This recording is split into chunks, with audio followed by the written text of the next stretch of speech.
साल 2000 लॉन्च हो रहा था अमिताभ का बेटा, दूसरी तरफ थी शाहरुख आमिर की फिल्म पर नए लड़के ने मचा दिया था बॉक्स ऑफिस पर तूफान।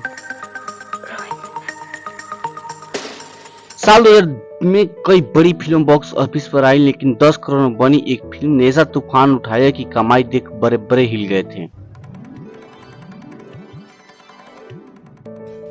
साल 2000 यानी कि नई सदी की शुरुआत ये कई महीनों में खास थी, लेकिन बॉक्स ऑफिस के लिए इस साल कितना खास होने वाला था ये कोई नहीं जानता था, क्योंकि इसी साल इंडस्ट्री को एक मिलेनियम स्टार मिलने वाला था।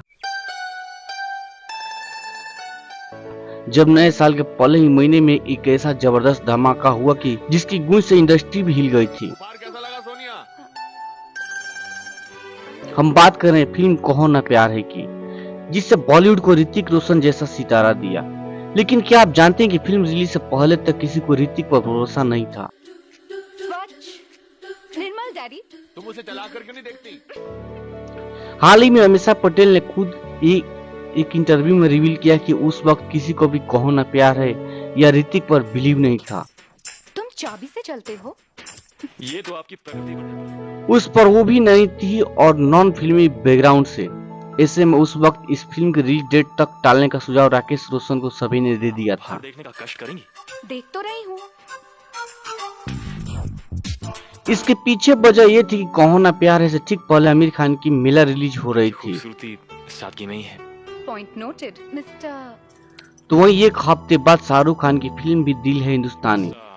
Sonia happy birthday. Thank you.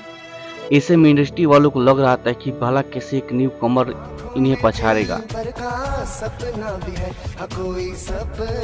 लेकिन उस वक्त राकेश रोशन ने डेट बदलने से इनकार कर दिया, क्योंकि उन्हें अपनी फिल्म पर काफी भरोसा था।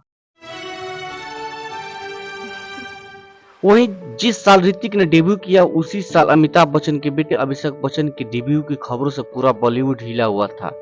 आप आज ही उठवा लीजिए और हमारा हिस्सा हमें दे दीजिए।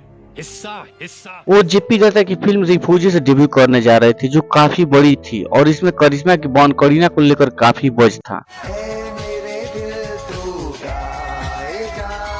जबकि कहो ना प्यार है का कहीं कोई नाम नहीं था, लेकिन जब फिल्म रिलीज हुई तो ऐसा धमाका हुई जिसकी गूंज 24 साल बाद भी सुनाई दे रही है। 14 जनवरी 2000 को रिलीज हुई इस फिल्म में लगभग 80 करोड़ की कमाई की थी, जबकि इसे बनाने में कुल 10 करोड़ का ही खर्च आया था।